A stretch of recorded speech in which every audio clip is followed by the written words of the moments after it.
It's Greg Vincent here with AgWeb. I'm at the 2011 Pro Farmer Midwest Crop Tour. I have with me Pete Meyer, who is an independent ag consultant. And Pete, Illinois numbers just came out tonight. The corn number, more than 10 bushels below a year ago figures at 155.99 compared to 166 point, I think 166.6 something last year. So Indiana numbers 24 bushels below.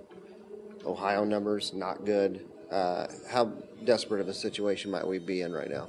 Oh, I don't know how else to put it except to say it's a disaster. I mean, this whole situation started in 2009 when we thought we had produced 163 bushels an acre, only to find out that the test weights were so low.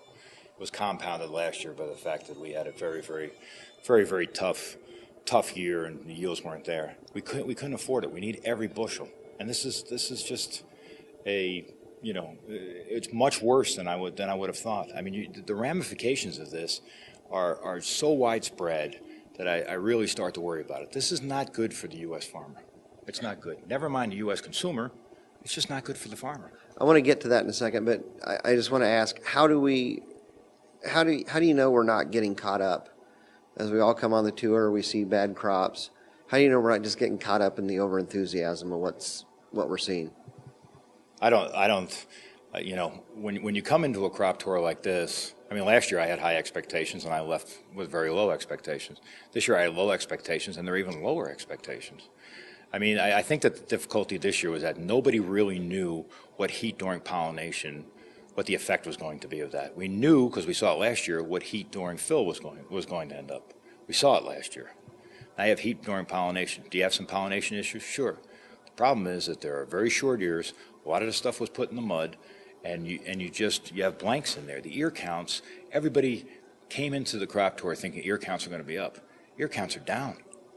So, it's one thing. It's not really over enthusiasm as much as it's just seeing the reality when you're out there in the field. Now, granted, the Illinois numbers are in, the Indiana numbers are in, Ohio's in, Nebraska's in. The problem you have is that as we move along, the next state is always going to be the savior for the crop.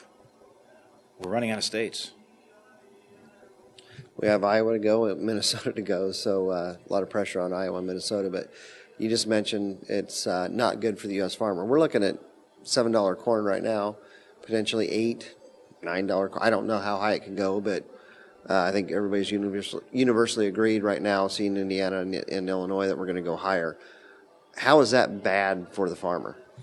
Because it's as a farmer, I mean, you want to get a fair price for your crop, obviously, but you don't need these spikes and fluctuation, because what happens is everything that you put into the ground is going to react to the price. So sooner or later we're going to end up with a fantastic crop, or sooner or later we're going to end up with some sort of government intervention where all of a sudden one of the demand slots falls off the table. And at that point you're going to end up with a crop that might have cost you $5 or $6, let's just say hypothetically, to plant, and you may only get $3.50 or $4 for it. It's also, I think it puts the farmer, I think that the average U.S. citizen, myself included, a lot of us don't understand what the farmer does. Everybody thinks at this point that the farmer's making lots of money. But, I know farmers that are still delivering $4 corn. I know farmers that are delivering $5 corn. Just because corn's at $7, it doesn't necessarily mean that people are selling it at $7. They're watching their input prices go up.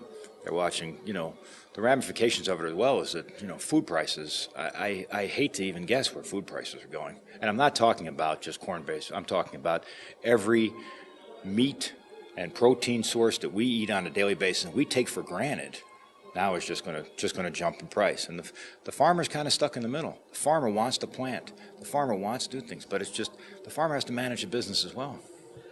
We've got food use, export use, ethanol, livestock feed. Those are kind of the big four for corn use.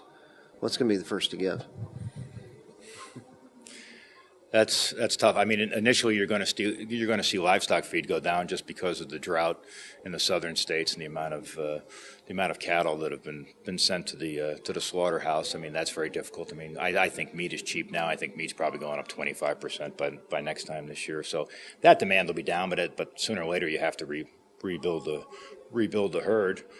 After that, I mean, if there's a number, If there's a number out there that people could really take a look at, I think it would probably be the ethanol number. I hate to say it.